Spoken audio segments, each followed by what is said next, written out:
पण दुष्काळ पडला महाराज, पाऊसच नाही. जनावर, माणसं, झाडाला पाला राहिला नाही. अशक्त माणसं, बिमार माणसं मेले.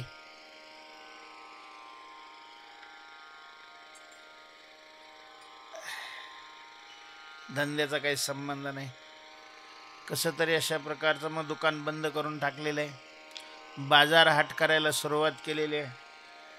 पूर्वी धान्य बाजारात न्यायचं तर ते बैलावर न्यावं लागत होतं. 4 बैल होते, त्याच्यातले 3 बैल आजाराने मेलेले आहेत. 1 बैलावर गोणी टाकून बाकीच्या व्यापाराबरोबर बाजाराला तुकोबाराय गेलेले आहेत. बाकीचे व्यापारी बाजाराची चर्चा करायची, माल कुठून भरला, कसा विकावा, अमकं करावं तमकं करावं. आणि यांचं काय नाही, मोठ्याने महाराज विठ्ठल विठ्ठल विठ्ठल विठ्ठल चालताना करायचे. ते लोकांचे कान किटळून जायचे महाराज. ज्याला प्रेम नाही, ज्याला भावना नाही, जो भक्त नाही, त्याला हे काय कीर्तन लावलं म्हणून त्याला कीर्तन म्हणून काय किरकिर लावली वयाने. त्यांनी मग जाताना महाराज तुकाराम महाराजांना सोडून दिलं, निघून गेले. संध्याकाळपर्यंत तुकोबाराय तिथं थांबलेले आहेत. 1 गोणी धान्याची उरलेली होती, लोकांच्या मदतीनं ती बैलाच्या पाठीवर टाकलेली आणि एकटेच निघाले. तुकोबारायांना काही घेणं देणं नव्हतं. तुकोबारायांचा पहिल्यापासूनच स्वभाव होता महाराज. तुकाराम महाराज धैर्यवान फार होते, धीट होते, घाबरतच नव्हते, भीतच अशा प्रकारचे नव्हते तुकोबाराय. भीता नाही आता आपुल्या मरणानंतर म्हटलेलं आहे तुकोबाराय. चाललेले आहेत. संध्याकाळ झालेली आहे, जंगलातून रस्ता आहे आणि अचानक आभाळ आले, विजा चमकू लागलेल्या आहेत, वारं सुटले, पाऊस सुरू झाल्याचा वास अशा प्रकारचा येऊ लागलेला आहे. तुकाराम महाराजांचं आपलं भजन करत विठ्ठल विठ्ठल विठ्ठल विठ्ठल म्हणत बैलाच्या मागं चाललेले आहेत. बैलाचा पाय अडखळला आणि बैल कल्ल्याबरोबर पाठीवर जी गोणी होती ती खाली पडली. आता बरोबर कोणीच नाही. तुकोबारायांना एकट्यानं गोणी उचलना गेली. गोणी तिथं ठेवून घरी जायचं आणि मग काय करायचं. बसले तुकाराम महाराज तिथंच. जोरात वारं सुटलेले, गडगड गडगड गडगड पाऊस अशा प्रकारचा ढग वाजतोय, पावसाचा वास येतोय. हिंस्र पशु आजूबाजूला आवाज करत चाललेले आहेत. तुकोबारायांनी पांडुरंगाचा धावा केला, देवा कोण आहे तुझ्याशिवाय मला. सोडून गेले आमचे सगळे सहकारी. तुझं नाम घेतो त्यांना नाही आवडत. आता तूच अशा प्रकारच्या या संकटातून आमची सोडवणूक कर. विठ्ठल विठ्ठल विठ्ठल. महाराज भगवंतानी उंच पोर अशा प्रकारचं एका माणसाचं रूप घेतलं. परमात्मा आपल्या भक्ताची काळजी करतो. ज्याने देवावर विश्वास ठेवलेला आहे, देव त्याला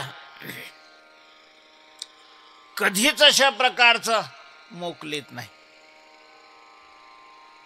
तुका म्हणे घालू तयावरी भार वावा संसार. तुका म्हणे तया भार घातलिया उपेक्षिना दया सिंधू माझा. कोणत्या ना कोणत्या रूपाने बरोबर अशा प्रकारचा तो येतो. आपल्याला ती नजर नसते. उंच पुरा धिप्पाडच्या धिप्पाड अशा प्रकारचा काळा तर पाहिलाच आहे. रस्त्याने आलेला आहे. पण रे रस्त्याला कशाला बसला, लुटायचा विचार आहे काय रस्त्याला येणाऱ्या माणसाचा. नाही हो नाही हो नाही हो. तुकोबाराय उठलेले, मी चोर नाही आहे, तुकाराम वाणी देहूच आहे, व्यापाराला आलो होतो. इथं का बसला. गोणी खाली पडलेली आहे, बरोबरचे सगळे निघून गेले, मला ते उचले ना गेले, त्याच्यामुळं थांबावं लागलं. रस्त्याने एकट्याने गोणी उचलली बैलाच्या पाठीवर ठेवली. देहूला जायचंय का. होय मला तिकडं जायचंय, येऊ द्या मागं माझ्या बैल.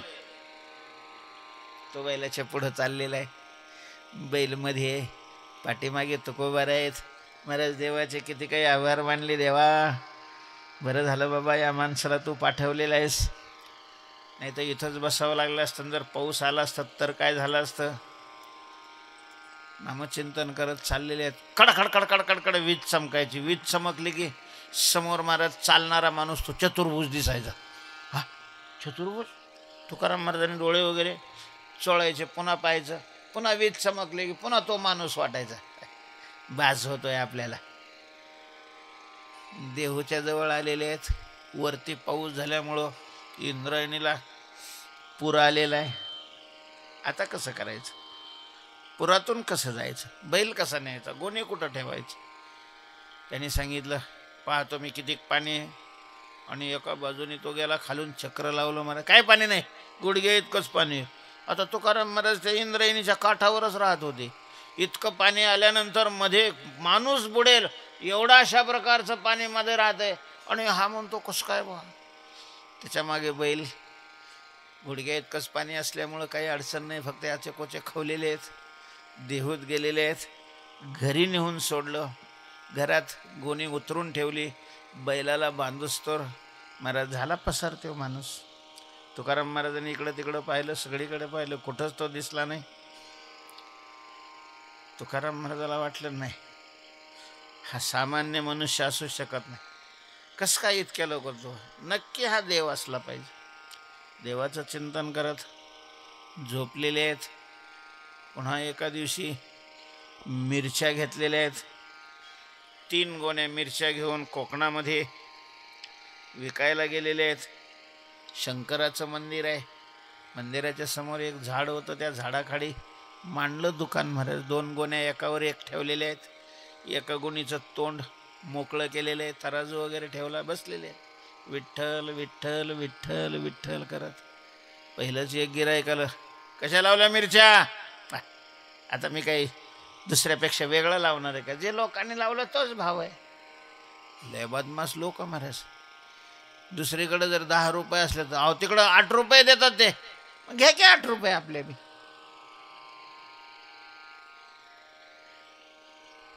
त्या बाईने 1 किलोभर तांदूळ आणलेले होते. तांदूळ घेतलेले आहेत. त्या तांदूळाच्या मिरच्या मोजलेल्या आहेत. टाका की अजून 4 टाका तुमच्या हाताने. भीत भीत 2-4 मिरच्या त्याने वर टाकल्या. तुकाराम महाराजांनी पाहिलं बी नाही किती टाकले ते. दुसऱ्याने पाहिलं, ओय वर टाकल्यावर पाहत नाही मालक. ते म्हणे आम्हाला लागतात अर्धा किलो. आहेत की मग. तिने 6 रुपये दिलेले आहेत. अर्धा किलो मिरच्या मोजल्या. ते म्हणे टाका ना अजून. टाका तुमच्या हाताने. तिनं बोचकभर टाकल्या महाराज. खाली टेकलो तरी तुकाराम महाराजांनी काही पाहिलं नाही. आणि जेव्हा लोकांच्या लक्षात आलं, मिरच्या ज्यांच्या घरी होत्या, शेतात मिरच्या होत्या, ते सुद्धा मिरच्या घ्यायला फुकट पाहिजे लोकाला. लयच हरामखोर वृत्ती झाली महाराज माणसाची. खरं तर फुकट कोणाचं घेऊ नये. भगवंतानी शरीर दिलेलं आहे कष्ट करायला.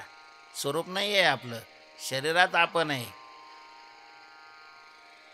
कर्माशिवाय देह सुद्धा अशा प्रकारचा टिकत नाही. कष्टाला भूषण मानायला पाहिजे.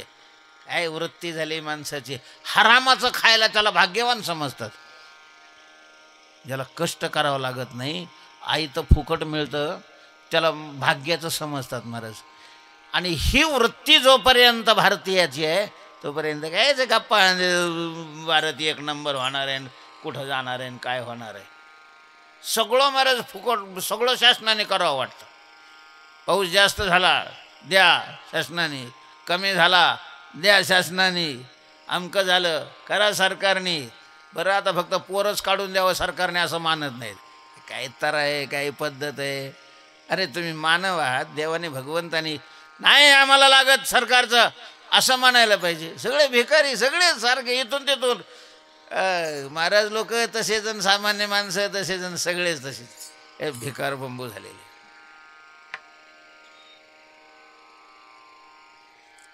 हा हा म्हणता म्हणता महाराज ते एक गोणी संपली. मग तो गर्दी वाढली. तुकाराम महाराज म्हणे आता मी एकटा, तुम्ही एवढे लोकांना कसं काय देऊ. घ्या तुम्हाला तुमच्या हाताने जसं घ्यायच्या तशा. मग काय महाराज ज्याला जेवढ्या सापडं, कोणाला किलो, कोणाला अर्धा किलो, कोणाला 1.5 किलो उचकिल्या. 2 मिनिटात दुसरी गोणी संपली. एक भामटा होता, त्यांनी पाहिलेलं लयच भोळं गिराईक दिसतंय. त्यांनी सांगितलं, बाबा आमच्याकडे लग्नाचा कार्यक्रम आहे, 1 गोणीभर मिरच्या लागतात. आहे की मग पैसे नाही आणलेले, आणून द्या की, मला भरवसा आहे तुमचा. उचलली महाराज त्याने गोणीच. तास 1.5 तासात सगळा माल विकून मोकळे, खुश झाले तुकाराम महाराज. वा, छान झालं. तांदूळ आलेले होते, 3 दगड मांडली, चूल पेटवली, पातेलं ठेवलं, तांदूळ शिजायला टाकले. तांदूळ शिजून झालेले आहेत. भगवंतानी पाहिले, आता असा जर यांनी व्यापार केला कसा चालेल संसार? काय करावं ते एकट्याची जमावलीनी. भगवंतानी महाराज नौकराचं रूप धारण केलंय. ज्यांनी ज्यांनी मिरच्या नेल्या होत्या प्रत्येकाच्या घरी गेले. ओ अरे मिरच्या आणल्या आणि पैसे नाही दिले? आम्हाला थोडे मोजून दिलेले आहे. वा, तुका म्हणतात त्याला. तुका बघितल्याबरोबर ते किती वजन आहे हे त्याला कळतं. हे पण तुमचं नाव नरहरी शामराव बोंबले. 1.5 किलो मिरच्या आहेत. मोजल्या बरोबर 1.5 किलो भरले. गपचिप 1.5 किलोचे पैसे काढून दिले. अशा प्रत्येक घरात जाऊन सगळ्या मिरच्याचे पैसे वसूल केलेले आहेत. शेवट तो गोणीवाला राहिला. बोललंय स्मार्ट होता ते. तिथं गेलेले. अरे ते गोणी आणली, पैसे कोणी द्यायचे? टाइम झालाय, जायचंय ना मालकाला. ती म्हणे, तू कुठं होतास? तू कुठं होता? मी बाकीची काम आहे ना मला, तिथं बसू का? हे पाहिजे तुझं नाव आहे, तुझ्या नावावर गोणी आहे. महाराजांनी माझ्याकडे लग्नाचा कार्यक्रम असल्यामुळं दिली तशीच. तशीच दिली. वा, घरी आला होतास तू, पैसे काढ. ते म्हणे, पैसे नाही आहे. पैसे नाही तर आणलेच कशाला? घेऊन जाय म्हणे मग गोणी. वा, गोणी ठेवेल का मला तो कामावर? मिरच्या आणल्यावर आता बाजार संपल्यावर मिरच्या विकतात काय? पैसे काढ, पैसे काढ. आणि म्हण नाही, हातो म्हणता म्हणता महाराज भांडण सुरू झालं. आले ना लोक. भांडण असल्यावर मग काही पत्रिका नाही छापावं लागत. राजमान्य राजेश्री, आमचं भांडण सुरू झालेलं आहे, आपण येऊन कार्यक्रमाची शोभा वाढवावी. बरोबर अशा प्रकारचे लोक जमा झाले. महाराज देवानी सांगितलं, तू पैसे नाही दिले तर मी फाशी घेईन तुझ्या दारावर. लावलं ना दाव, गळ्याला फास लावलं. लोक म्हणे, लावतो काय गावाची वाट, पैसे दे. ते म्हणे नाही देणार. हाणला लोकांनी महाराज. हाणल्यावर मग काढून दिले पैसे त्यांनी. असे सगळे पैसे जमा केले, तुकाराम महाराजाकडे घेऊन आलेत. महाराज सरपंचाच्या चौधरीच्या रूपामध्ये, हे तुमच्या मिरच्या आमच्या गावातल्या लोकांनी नेले. हो, आम्ही तो काही तशा मोजून वगैरे दिल्या नव्हत्या. आमच्या गावातले लोक फार सज्जन आहे, कोणाचं फुकट अजिबात घेत नाहीत. सगळ्यांनी माझ्याकडे आणून दिले पैसे, मी आणून दिले तुमच्याकडं. अरे वा. भात शिजलेला होता. अहो म्हटले, तूप मिळतं का? खूप. ते 6 रुपये दिले. तांब्यावर तूप आणलं त्यांनी, गावरान तूप. म्हणजे एवढं आमच्याकडे तूप पारपीत. कसा म्हटले, भात झालेला आहे. ठीक आहे म्हटले. बसलेले दोघं शंकर पाहतात. अरे वा रे, म्हणजे माया दारात. आणि दोघं बसलेले आणि मला नाही बोलावलं. लगेच एका जोग्याच्या रूपामध्ये भगवान शंकर आलेले आहेत. भिक्षांदेही, बसा. बसलेले आहेत. तिघांनी अशा प्रकारचं जेवण केलेलं आहे, पैसे घेतलेले आहेत आणि तुकोबाराई निघालेले आहेत. तुकाराम महाराज बाजारात बसल्यापासून एक भामटा त्यांच्याकडे लक्ष देत होता. पैसे जमलेले आहेत.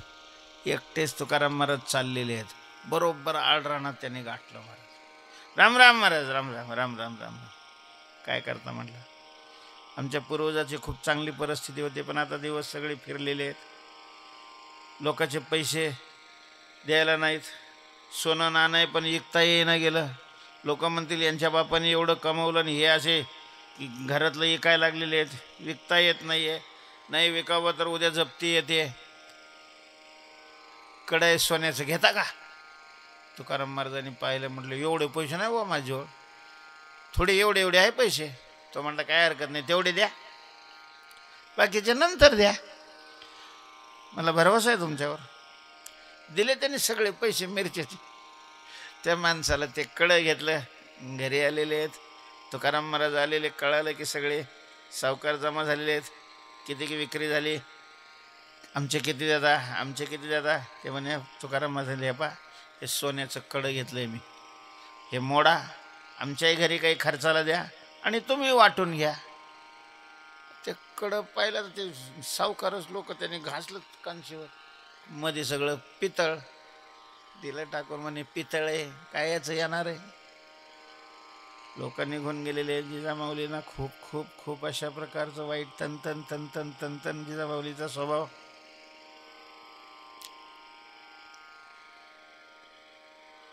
चिडचिडा झाला. तुकाराम महाराज पहिली दुकानदारी करत होते, तेही तुकाराम महाराज जिजामाऊलींनी पाहिलेले होते. आजचे तुकाराम महाराज पाहत आहेत. फरक काय होता?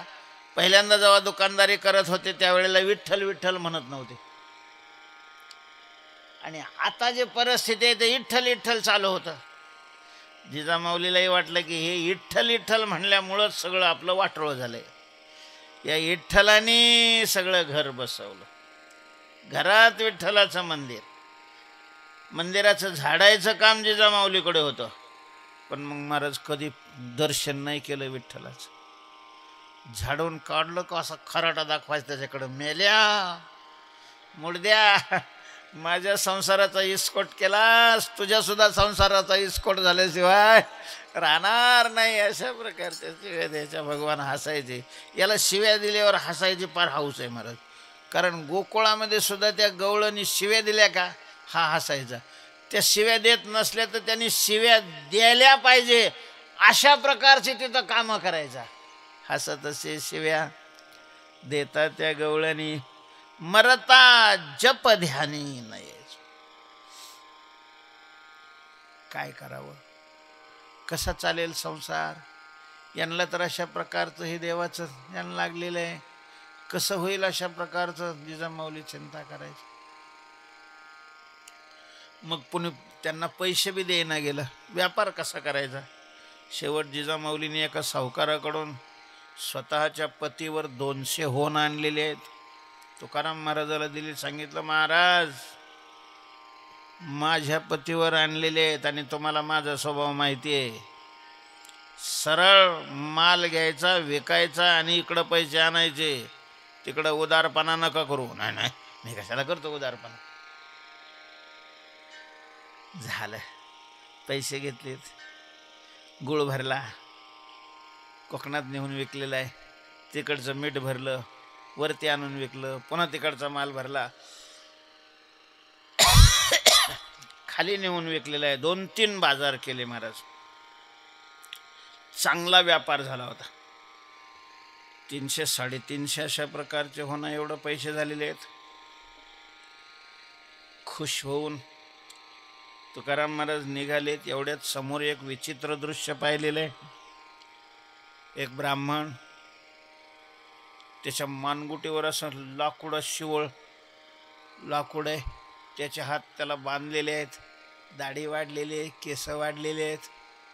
एक शासनाचा माणूस त्याच्याबरोबर आहे आणि त्याची बायका मुलं लोकाला भीक मागतायत. कोण देणार आहे? कोणीतरी एखादा पैसा द्यावा, 10 पैसे द्यावे, 2 पैसे द्यावे.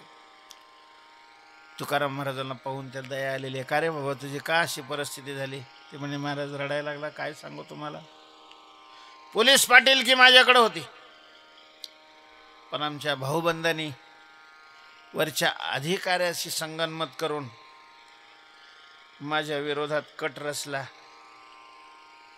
आणि मी घोटाळा केला असा आरोप माझ्यावर केला.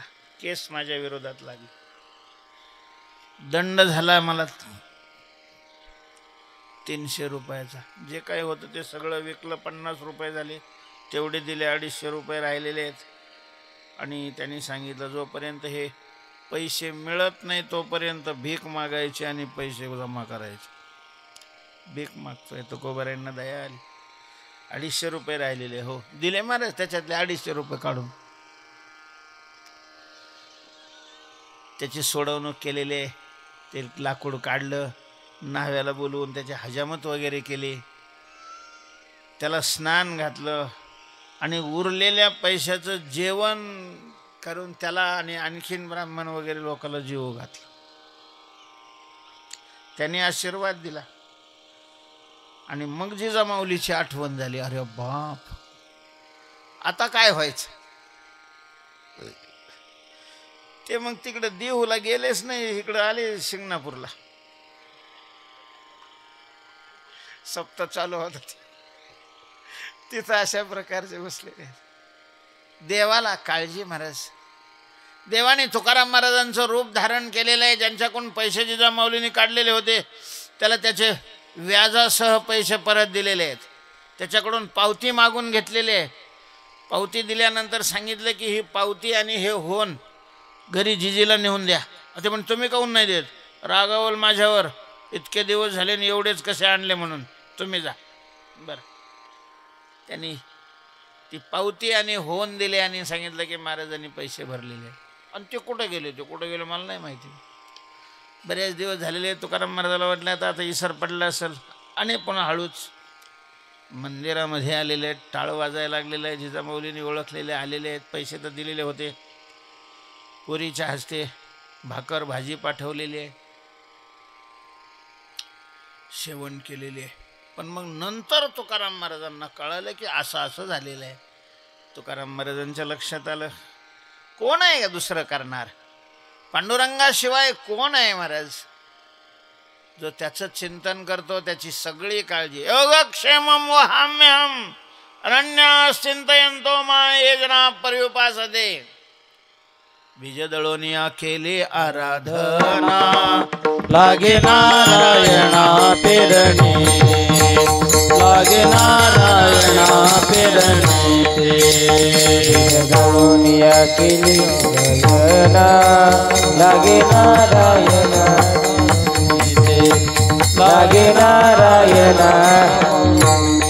बीजदळोनिया केली आराधना, लागे नारायणा पेरणे ते, लागे नारायणा. बीजदळोनिया केली आराधना, लागे नारायणा केलेले, लागे नारायणा पेरणे ते. बीजदळोनिया केली आराधना. भगवंताचं चिंतन करणाराची सगळी काळजी महाराज मागे पुढे उभा राहे सांभाळीत. आली आघात निवारावी. तुकोबाराय त्याच्यावर विचार करू लागलेले आहेत.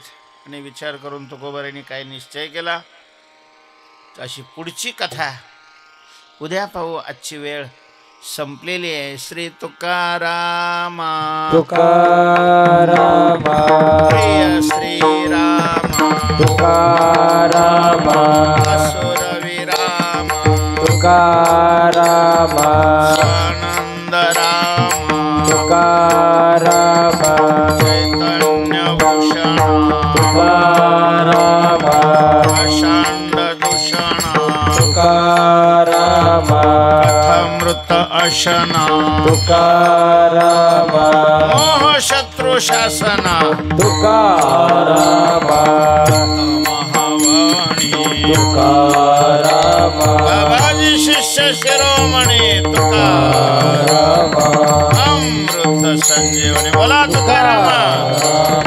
वैराग्य शिरोमणी तुकारामा, आणि अमरेंद्र तुकारामा, ऐश्वर्य समुद्र तुकारामा, बोधामृत चंद्र तुकारामा, परम सुभद्र तुकारामा.